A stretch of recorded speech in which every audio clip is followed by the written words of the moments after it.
اللهم صل على سيدنا محمد وعلى آله وصحبه وسلم.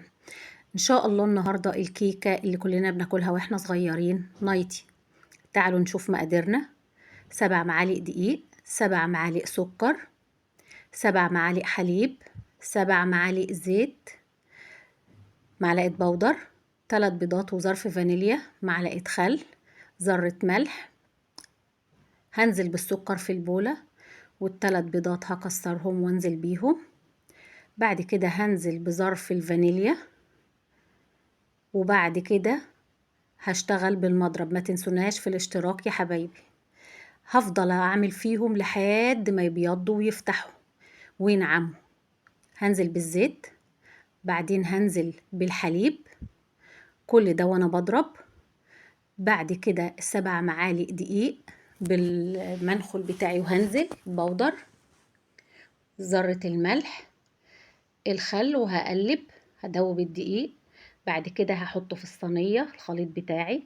احط معلقة كاكاو على معلقتين من الخليط ومعلقة حليب، وهدوبه واحطهم في كيس، وهبدأ اعمل الشكل اللي على وش الكيكة بتاعتي بالطول وبالعرض. انا حطيتهم في كيس وقصيت طرفه، وبعد كده هشكلها بالطول وبالعرض، خطوط بالطول وبالعرض، وهبدأ اشكلها تديني الشكل النايتي اللي احنا متعودين عليه وكلنا كنا بنحبه. معايا كازلك، وهبدأ امشي فيه بالطول وبالعرض لحد اما اشكلها واديلها الشكل اللي احنا عارفينه كلنا ومتعودين عليه. كده خلاص بقت جاهزة معايا طول وعرض تمام. انا هبدأ اجهزها وهاخدها وهروح بيها على الفرن. الفرن انا مولعاه من فوق ومن تحت نار عالية، والمروحة شغالة. بمجرد ما ادخلها بهدي الفرن لحد اما تستوي وتطلع تبرد معايا. كده استوت وبردت. هدهن مربى مشمش، مربى فراولة تمام، مربى تين مفيش مشكلة، هدهنها كويس.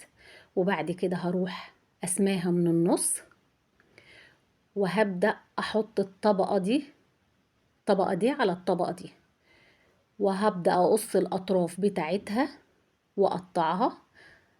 وبعد كده هقطعها بالطول وبالعرض للشكل والحجم بتاع النايتي اللي احنا عارفينه. هقطعها، هي ما شاء الله عملت معايا 10 قطع، ما شاء الله طرية وهشة وجميلة وطعمها حلو ومغذية للأطفال بدل ما بيشتروا أي حاجة من بره. ده الشكل النهائي بتاعها، بقت جاهزة معايا. ما تنسوناش في اللايك والشير والاشتراك. أشوفكم على خير إن شاء الله.